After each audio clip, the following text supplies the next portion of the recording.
I took my little boy, my son with autism, out of the city to see a specialist. Hours in the waiting area felt like years. Plastic chairs, fluorescent lights, the low hum of anxious families. I sat there with a pen in my hand, filling out form after form, but my mind kept circling the same desperate prayer. Please, let him say one complete sentence. Let him walk into a classroom like other kids. Let him stop flinching at the sound of his own name. Then my smartwatch buzzed. A familiar notification flashed across the screen like a slap. Daily run reminder. Evelyn Ann. Today, he hasn't started. For a few seconds, I simply stared, unable to blink. My husband, Nathan Chen, was the kind of man who treated discipline like religion. He ran at the same time every day. 6 years. Rain, heat, business trips, fevers he ran. He was so consistent he felt less like a person and more like a machine that never malfunctioned. And now the machine had missed its hour. A cold instinct sharp as ice water spilled down my spine and pooled in my heels. I stood so fast my chair scraped the floor. "I'm sorry," I told the nurse at the window, voice too tight. Something urgent came up. "Can we move today's appointment to next week?" Before she could answer, I'd already hoisted Kai into my arms. He clung to me, small fingers digging into my sleeve, his eyes wide, too used to my sudden movement. Outside, I nearly ran to the curb, called a car, and told the driver to get me back to the city as fast as traffic would allow. The entire ride, I fought myself. Maybe Nathan was stuck in a meeting. Maybe he left his watch at home. Maybe he'd forgotten to charge it. Maybe it was nothing. But every time I glanced down and saw the words, "not completed," my heart slammed like a war drum against my ribs. When I pushed our front door open, soft laughter floated toward me, sweet, syrupy, intimate. Not Kai's laughter. He rarely laughed that way. A perfume I didn't recognize rushed into my face. Heavy, sharp, overpowering. It erased the clean, gentle scent of laundry detergent that had always lived in this house like a quiet promise. I stepped forward, slowly, as if the hallway had turned into a thin sheet of ice. The master bedroom door wasn't fully closed. The bed inside was a mess, wrinkled sheets, clothes scattered on the floor, a heel tossed carelessly near the dresser. And beneath the white blanket, my husband, my always neat, always controlled husband, had his arms wrapped around another woman like he belonged there. "Nathan," I heard myself say. The woman shifted, her voice sliding out in a teasing whine I had never once heard Nathan tolerate from me. "Mr. Chen." In that moment, the world went silent. No traffic outside, no air conditioner hum, no heartbeat except the roaring in my own ears. Kai made a small frightened sound and grabbed my shirt, burying his face against my hip, his body trembling so hard it shook mine. My marriage? My family? A cruel joke that had been performed behind my back, apparently for a very long time. I didn't scream. I didn't throw things. I didn't collapse in hysterics. Something in my chest simply snapped clean, final and shattered into pieces too small to ever put back together. I divorced him. I took my son and walked out of the Chen family home. Nathan offered money, compensation, child support, a tidy check to purchase silence and clean up the mess. I refused. I had a pathetic scrap of pride left, and I clutched it like it was oxygen. I left with a few sets of clothes and my thin savings, stupidly believing that if I could just get away from him, if it was just me and Kai holding each other up, being poor wouldn't matter. The days that followed proved I was naive. Life became walking barefoot on broken glass. Doors closed in my face. Interview calls vanished. My resume slipped, by accident, out of shortlists. People who used to smile politely at me suddenly couldn't remember my name. I swallowed humiliation and took anything I could find. Receptionist at a hotel by day, Waitressing at night, stockroom cleaning past midnight, weekends handing out flyers, typing data by the hour, selling cheap products online. 7 jobs wrapped around me like 7 chains. I was so exhausted I could fall asleep standing in an elevator, forehead against the metal wall.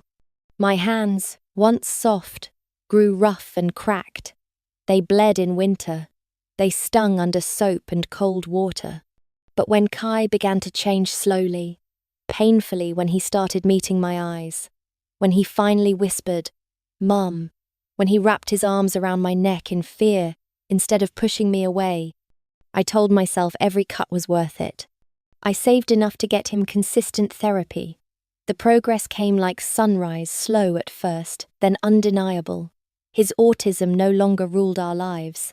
My boy learned to speak, to answer, to step forward. For the first time in years, I allowed myself to breathe. And then, on Kai's 18th birthday, the world collapsed a second time. The hospital was so cold the antiseptic seemed to freeze on my tongue. A doctor held test results and spoke in a calm voice, as if describing tomorrow's weather.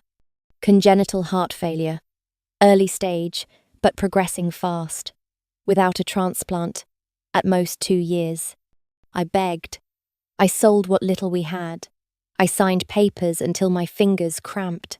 I knelt outside offices, swallowing my pride until it tasted like blood. None of it mattered. Kai's name stayed on the waiting list. Always waiting. Never chosen. The day he died, rain poured from the sky like it was trying to drown the world. I held my son's weightless body, and it felt like I was carrying the empty space that would haunt the rest of my life.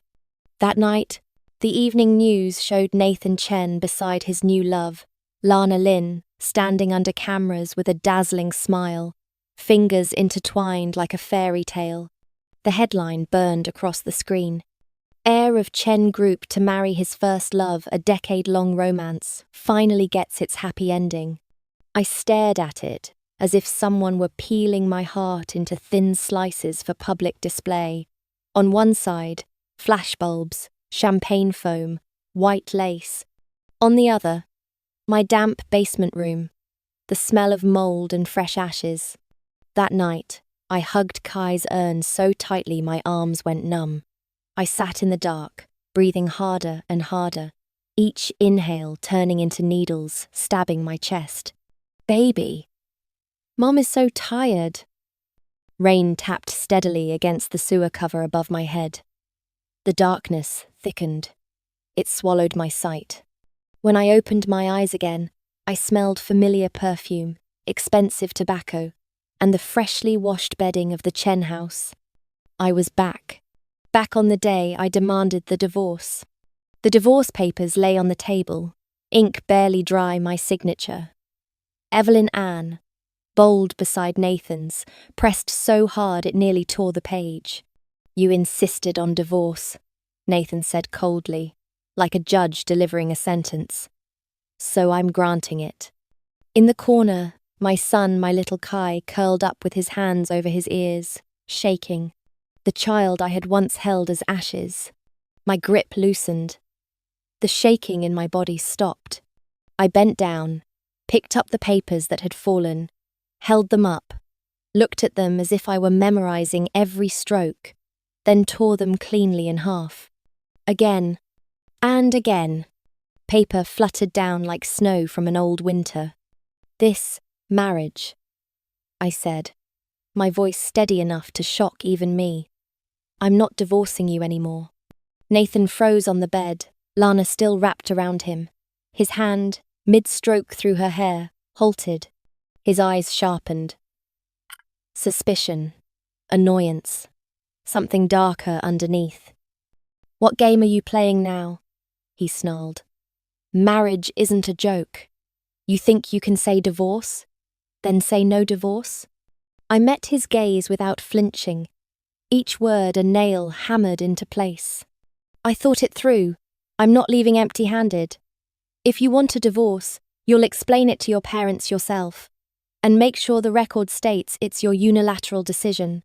I paused, looking at him like he was no longer my husband, just an obstacle. "I will follow the law. Shared assets, compensation, child support. Not 1 cent missing. If a single cent is short, you can forget the divorce." The room dropped a few degrees. Nathan lit a cigarette. The flame flickered, died, and reflected coldly in his eyes. When the burning tip kissed his finger, he finally seemed to wake, letting out a mocking laugh. "Since when did you become this money-hungry, Evelyn?" Then his phone vibrated. A notification. A message. His expression changed, and before I could take a breath, his hand shot out rough, furious, grabbing my collar and yanking me forward. He slammed me back against the shoe cabinet so hard the wood rattled. His fingers locked around my throat. "Did you hire paparazzi?"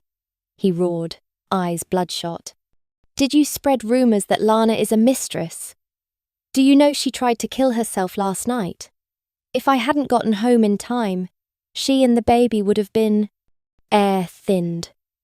My vision pulsed at the edges, and in that crushing grip, I felt the old basement closing over me again. I laughed hoarse, broken by the lack of oxygen, because even now, he was still the same man. "If she truly wanted to die," I rasped, "she wouldn't wait for you to arrive to perform the scene." That sentence landed like a match, tossed into gasoline. Nathan Chen's grip tightened.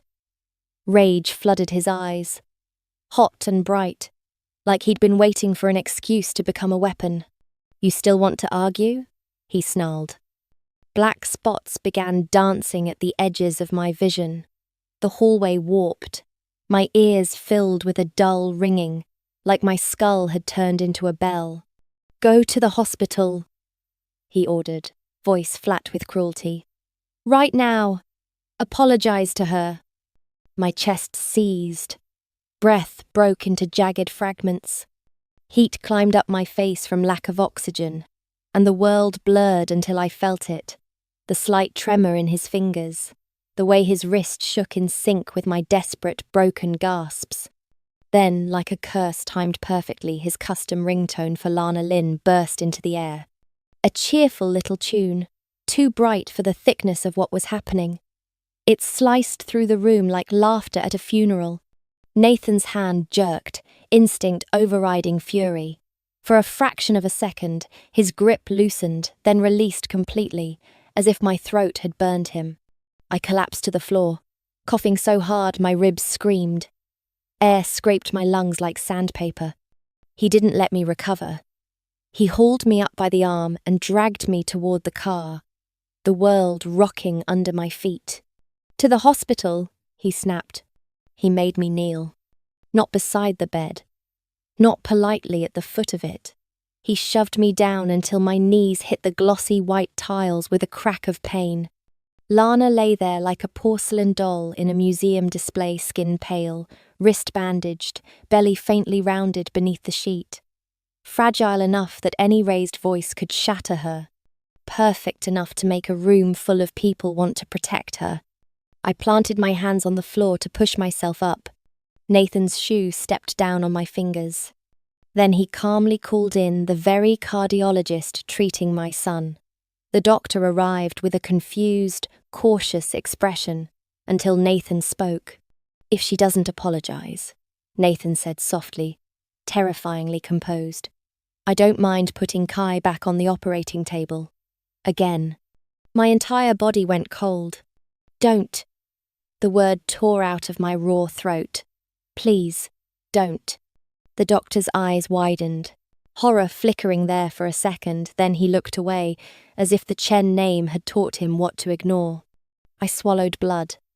My lip was split from biting down too hard. "I'm sorry," I forced out. The apology tasted like rust and humiliation. Each syllable felt like it was being pulled from the bottom of my stomach with a hook. Nathan didn't stop. He pushed my head down. Once. Twice. The sharp sound of my forehead hitting tile echoed through the sterile room, dry, brutal. like a hammer striking bone. I kept going until warmth spilled down my face and the floor beneath me turned red. Only then did he gesture for me to stop. I lifted my head slowly. My vision was clear, now too clear. After everything, my eyes felt empty, even to me. "Is that enough?" I asked, voice steady in a way that scared me. For a heartbeat, something cracked across Nathan's face. A flicker of panic, thin and involuntary, like he'd shoved something off a cliff, and only now realized he couldn't pull it back. Lana chose that moment to raise her phone with trembling hands. "Nathan, look." The screen showed a long chain of vicious messages, screenshots from an anonymous group chat. Every line dripping poison, every sentence pinning blame on me. And in the corner, enlarged on purpose, was the sender name. Evelyn Ann. Lana shook as she cried, shoulders quivering with each perfect sob. "I didn't want anything," she whispered. "I swear I wasn't trying to take your place. Why won't she stop?" Those words, they're so cruel. I don't even know why I'm still alive. Nathan gathered her into his arms and stroked her back like she was a child he needed to soothe. Pity softened his mouth. Protection lit his gaze. Then he spun toward me like a blade. "Since when did you become this evil?" he thundered. "If my parents saw you like this, they'd regret ever choosing you as a daughter-in-law." His jaw clenched, every muscle wired tight. "Next week's family banquet," he said, eyes hard. "I'm giving Lana a proper status. A real place." He slammed the hospital room door behind him when he escorted me out, as if my presence alone could kill her. That night, I sat beside Kai's hospital bed and watched his chest rise and fall small, steady breaths after surgery. The colour in his cheeks had returned. His lashes fluttered in sleep. I forced a smile that barely existed. "Sleep, baby," I whispered. "Mum's here." A week later, the Chen family banquet smelled like expensive wine and expensive secrets. Crystal chandeliers rained light. Glasses clinked. People smiled with polished teeth, but their eyes were cold, measuring. Every time I walked by, I caught glances sharp, curious, hungry, like they were waiting for a show. Nathan arrived with Lana on his arm, her belly more visible now, her expression fragile and triumphant at the same time. The first love reunited after 10 years. Story spread through the hall like perfume sweet, suffocating. Then the large screen in the center of the ballroom lit up. A private conversation live footage from the study filled the display. The sound blasted through the speakers. My father-in-law's voice cut through the party. "You brought an outside woman to a family event. What are you trying to turn the Chen family into?" Nathan's irritated laugh followed. "I already married Evelyn. Isn't that enough? Besides, the marriage certificate is fake. You've known that for years." The room froze, then erupted into a rising wave of whispers. "And Lana's pregnant," Nathan said, careless and loud. "I have to take responsibility." My mother-in-law sighed. And then, with a chill so sharp it crawled under my skin, she said the words that made my knees go weak. If I'd known it would become this, I would have rather Evelyn died in that explosion with her parents. For a few seconds, silence swallowed everything.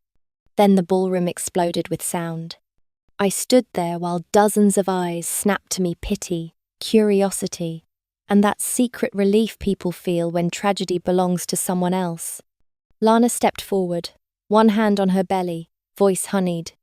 "You think anyone here truly cares about you?" she murmured. "It's all pretend. You should blame yourself. You gave birth to a useless child." She lifted her chin, smiling. "Unlike me, I'm carrying the Chen heir." Something inside me went still. A sharp, clean sound cracked through the room. My palm met her face. Her head snapped to the side. A red handprint bloomed against pale skin. Lana stared at me. shaking with outrage. "You hit me!" I blew softly on my stinging hand, like I'd just tested a hot pan. "So what?" I said mildly. "Should I pick a lucky date next time?" I leaned in close, my voice dropping low enough that only she could hear. "Wait. I'll make sure you fall all the way to the bottom." And Lana, smiling through her tears, whispered back, the final knife sliding into my ribs. "You know the heart your son is living with. It was meant for someone else." He had done all of it on purpose. Every cruelty, every public humiliation, every deliberate shove toward the edge, just to see if I would finally break in the way he wanted. Nathan Chen had been waiting for a very specific kind of collapse. He wanted the version of me he could control, eyes red, hands shaking, typing out apologies like prayers on a screen. He wanted me to beg, "Don't leave me," so he could sigh like a saint, step back into my life, and pretend that returning was mercy. In his head, he was always the sun. Everyone else, especially me, was supposed to orbit. But what he received instead was a clean, merciless block. A vanished account. A woman who disappeared from his world as if she had never existed. For a moment, when he saw the system message, "You can't send messages to this user," the corner of his mouth twitched with something unreadable. Not relief, not anger, something closer to disbelief, sharpened into obsession. That tiny expression was all Lana Lynn needed. Her face tightened instantly. Jealousy surfaced like poison in clear water. "Nathan," she said, voice heavy with grievance. She pouted, eyes wet and shining, the way she'd trained them to be. "She clearly hurt me. And she still dares to act first, blocking you like that. If people didn't know better, they'd think she runs the Chen family." Then she poured more oil on the flame, sweetly, carefully. "And everyone's not wrong, you know. Didn't she only cling to your family because of that debt of gratitude story? Otherwise, how could she live so comfortably? And that child who knows what kind of son she gave you to make your parents lose patience like that?" Her hand slid to her belly, her voice softening into a promise. "Don't worry. When I give birth to the Chen heir, I'll help you fix things with your parents. Then..." "Shut up." The shout cut through her sentence like a blade. The room seemed to freeze. Nathan's brows were drawn tight, his eyes dark. The kind of darkness that didn't belong to grief or love, only to a man realizing the ground beneath him was moving. "If I hear you say one more insulting word about Evelyn," he said, each syllable controlled and lethal, "I won't forgive you." He didn't look back. He just turned and walked out. Lana stood there, stunned, chest rising and falling as if she'd been slapped. The man who used to panic if she so much as frowned had just barked at her like she was disposable. She bit her lip until it bled. No, she couldn't allow it. She couldn't allow a woman she'd always dismissed as the wife on paper to steal the man she'd claimed as her destiny. Nathan returned to the Chen villa with a strange, premature thrill twisting in his chest. He told himself it didn't matter what kind of silence I gave him. Softness or fury, blocking his number or screaming at him. He would say it all anyway, his hidden feelings, his pain, the way he'd never dared face his heart. He would promise a new future, where he would make it up to me and our son. He had already rehearsed the scene where I finally melted, but the villa gave him something else. Nothing. He tore through the house like a storm. The master bedroom, the study, Kai's room, even the storage rooms where old memories were boxed and stacked.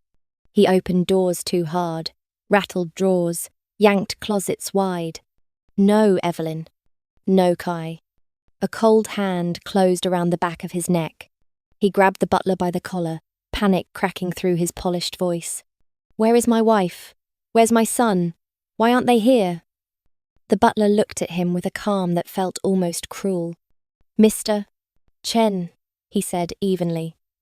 Mrs. Chen and the young master haven't come home for days. The chill rose from Nathan's feet, crawled up his spine, and burst behind his eyes. A memory he'd tried to keep buried surfaced anyway, rain pouring, luggage thrown to the gate. A woman holding a child in the storm. Impossible. She can't leave me, he muttered like a spell. She said she wouldn't divorce. She still has feelings for me.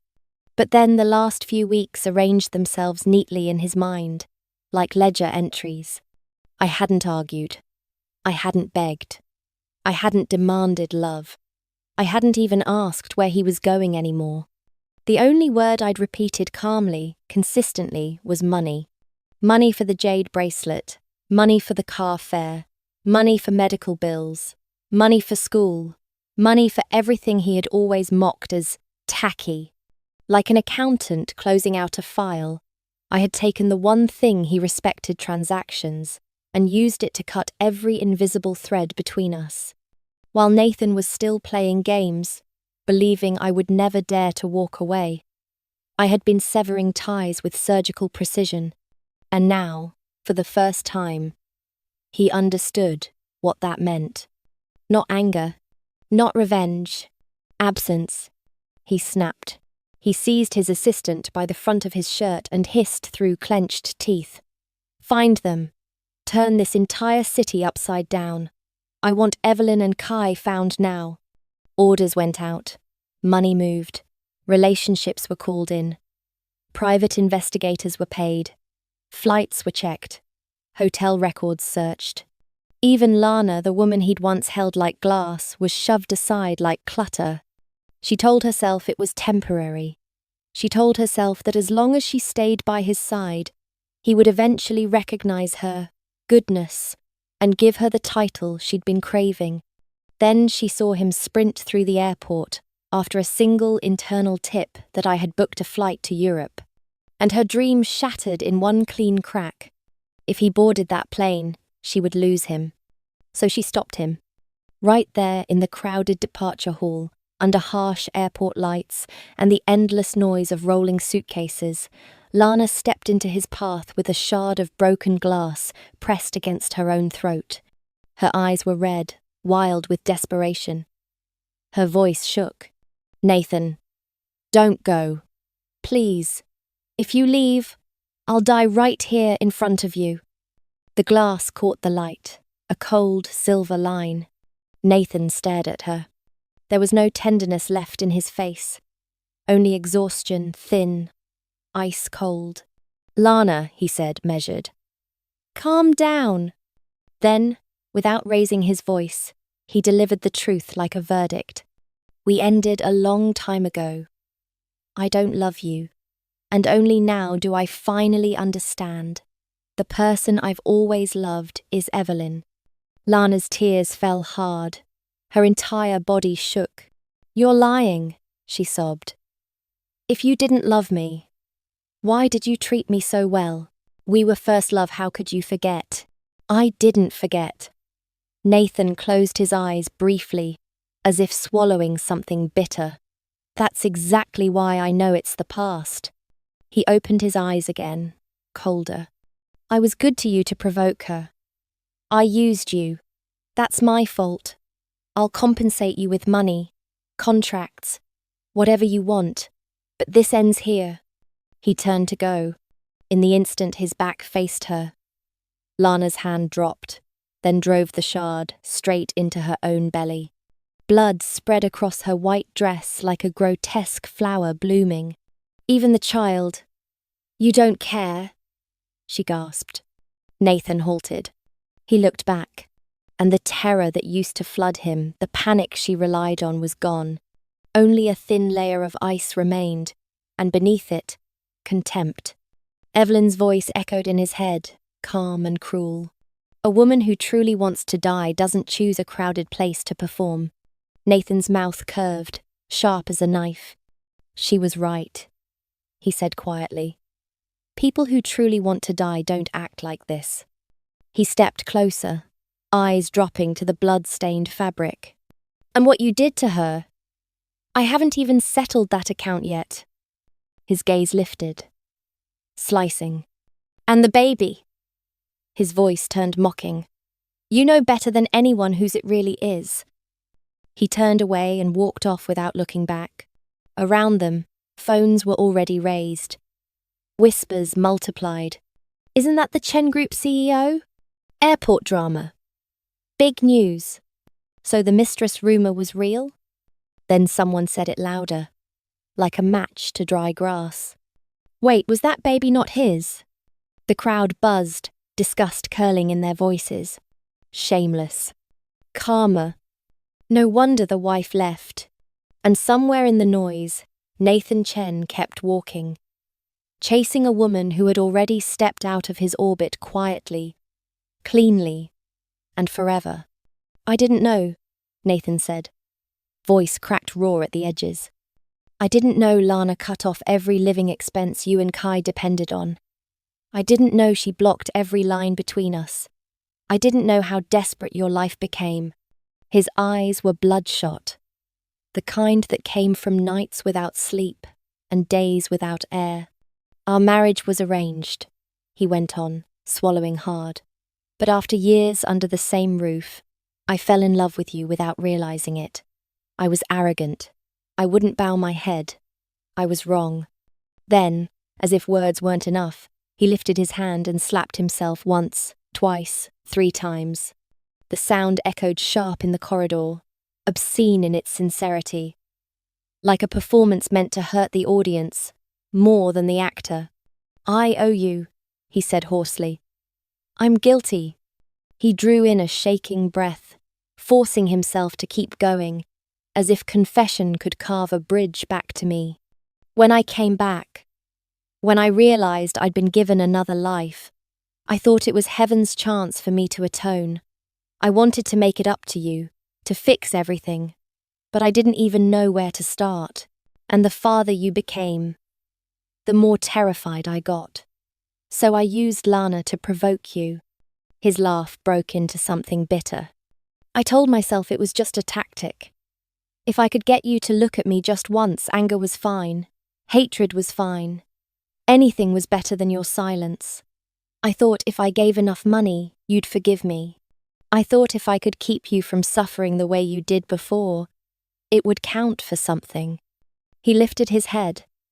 His gaze pinned mine like a drowning man reaching for the last piece of wood. I've done a lot of insane things, he whispered. But this life, I never betrayed you. The baby Lana carries, he isn't mine. From beginning to end, the only person in my heart has been you. His hands came together, trembling, as if he were praying for a reduced sentence. Please, he begged, give me one more chance. Come back to me. My parents, they regret everything. They want you back. They'll make it up to you. All of us. I looked down at the man kneeling in front of me and felt nothing. No storm, no satisfaction, just a still lake, flat as glass. Late love, I said quietly, is cheaper than weeds. My voice didn't rise. It didn't need to. Every word landed clean, unmistakable. Nathan Chen. It's too late. There is no version of us left to salvage. I paused, not for drama, only because the truth deserved to be spoken slowly. I died once. Everything that should be seen clearly, I've already seen through. His throat bobbed. His lashes trembled as if the air itself was cutting him. And the moment you came back and still chose Lana again and again, I continued. My heart cooled with every choice you made. I didn't shout. I didn't accuse. I simply named the end. From the day I walked out of the Chen family, everything between us was finished. In this life, I only want to live well with Kai. I want my dream back. That's all. Something in Nathan's posture finally collapsed. The spine that once held pride like a crown bent under invisible weight. His hands dropped limply to his sides. His eyes went hollow. The way a room looks after the lights have been turned off. He came to me ruined, He left even worse. Later, I heard the aftermath, the way people always hear tragedies these days through whispers, headlines, forwarded clips.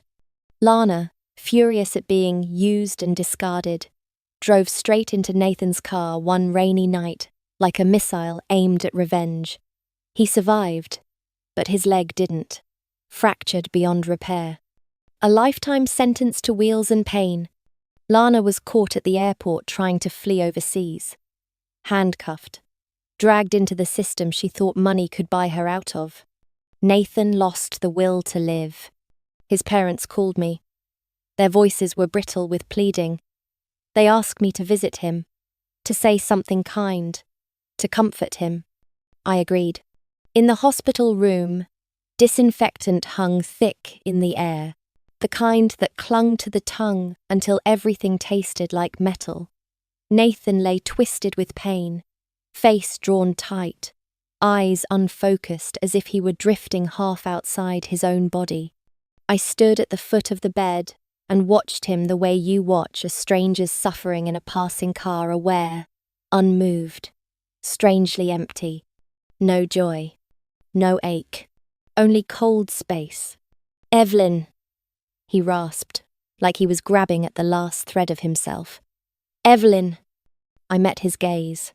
"That's Karma," I said evenly. Then I turned and walked out without slowing. Not long after, my lawyer contacted me. A thick stack of transfer documents arrived, stamped and signed. Nathan had moved every asset under his name into mine. In the final transfer note, there was only one line: "I will live to atone." I didn't refuse. I didn't thank him. No one refuses money in this world.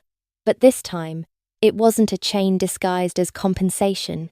It was simply a tool, something that would help me walk faster, farther, freer.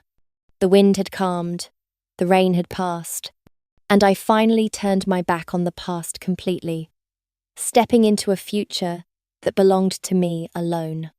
I didn't need to prove anything to anyone. I didn't need the light of any man.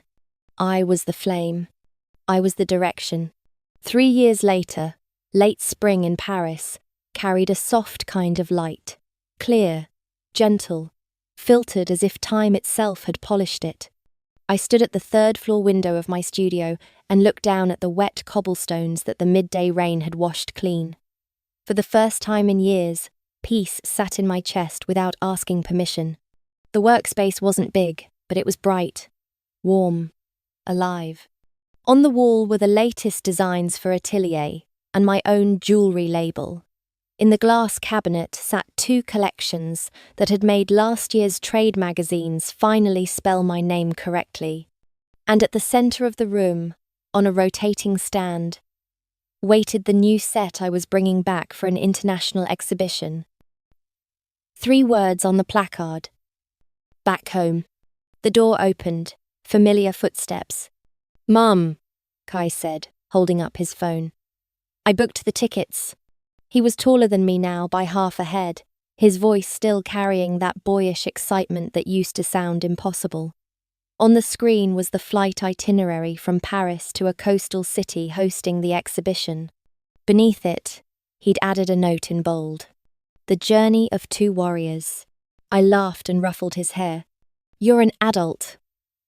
"Warriors have ranks," he said, winking. "My current rank is bodyguard of the #1 designer in my heart."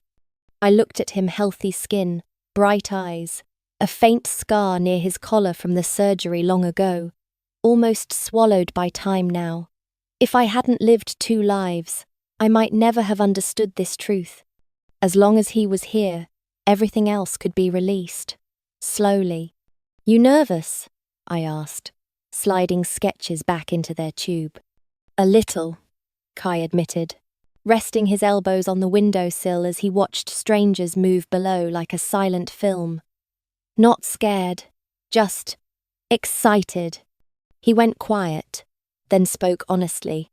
"When I was little, I only remember fragments. You carrying me in the rain, nights in a damp room, the air heavy like wet cloth. This time, when we go back, I want to look closely. I want to see how far we've come. I smiled, the kind of smile that didn't hurt. We're not going back to repeat anything, I said. We're going back to prove there's nothing left that can hurt us. On opening day, the coastal city greeted us with mild sun, wind salted with sea spray, and the sound of waves. I didn't return to the city that held the Chen family. I didn't visit any place that belonged to the old life. Kai and I walked along the shore, then went straight to the exhibition center. Back home sat in the central display, white, gold, and platinum, colored stones set into soft curves, details etched like balcony railings, like the balcony where I once stood and watched my youth darken. There was memory in it, but no pain. That night, after media interviews, Kai and I stepped into the quiet back walkway stone path, small patch of grass, streetlights casting a honey glow while music from the main hall blurred into distance. I was deciding what to eat when a figure appeared at the corner. A black wheelchair. A man thinner than I remembered, hair threaded with grey. One leg fixed in a brace. No matter how time rearranged him, I recognized Nathan Chen in a heartbeat. Kai saw him too. He didn't flinch. He only looked at me calm, steady. "Mom," he said gently, already moving. "I'm going to buy 2 boxes of cake for the hotel." He gave us space the way a grown child gives a mother dignity. Nathan stopped a few steps away. "Hello," he said, voice rougher, quieter. No longer desperate, just tired, like someone who'd been beaten by fate until he finally understood what it meant. "Hello," I replied. There was nothing left to explain, nothing left to demand. The past had already collapsed.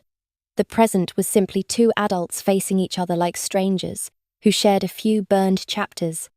"I watched the opening," he said, eyes flicking toward the bright hall. "The collection. It's beautiful. You're not the girl who used to chase me for answers anymore." I let a small smile pass and disappear. "Are you all right?" I asked out of courtesy, like you'd ask an old colleague you once knew. "Not all right," he said with a thin, self-mocking breath, "but alive. That's enough." Sea wind moved between us, carrying laughter from somewhere else, reminding us the world never stops for anyone's sorrow. "I heard Kai wants to study design," Nathan tried. "If he ever needs." "No," I cut in. "Not harsh. Just final. My son doesn't owe the Chen family anything, and he doesn't need charity from you." Silence. Nathan nodded, accepting the boundary as if he'd rehearsed this ending too. "I know." He looked up at me, eyes steady. "I just wanted to say, thank you for not refusing the money. At least I could do one last thing that mattered." I remembered the note I will live to atone. "I took it," I said, calm as stone. "Not because I forgave you, because it was a debt. From the last life, and this one." I met his gaze. "Live well, Nathan. Live long enough to watch everything you once looked down on bloom." His shoulders trembled slightly. His mouth curved into the faintest smile, like it cost him everything to form it. "I will," he said. "I'll live." When I returned to the entrance, Kai was already there, holding 2 boxes. "Mom," he said brightly. "Chocolate, your favorite." I took 1 box, then straightened his collar like I'd done since he was small. "Curious what he said?" I asked. Kai shrugged. "I can guess. But that's between you and him." He tilted the box toward me, teasing. "What I care about is whether you'll finish this cake or draw new sketches while eating." I laughed, and my chest felt light. "Fine," I said. "Tonight, I'm retiring for 1 hour, just cake with my son." We walked out into the warm streetlight, cobblestones glowing, sea wind brushing my hair. The years that once sat like stones on my shoulders felt like they were finally being carried away. In this life, I had been a wife looked down on, a mother cut off from money, a woman holding her child outside a slammed door. But I had also become the woman who opened a different door with her own hands, no permission, no salvation, no borrowed light. I was my own flame, I was my own direction, and this time, every step forward belonged to me.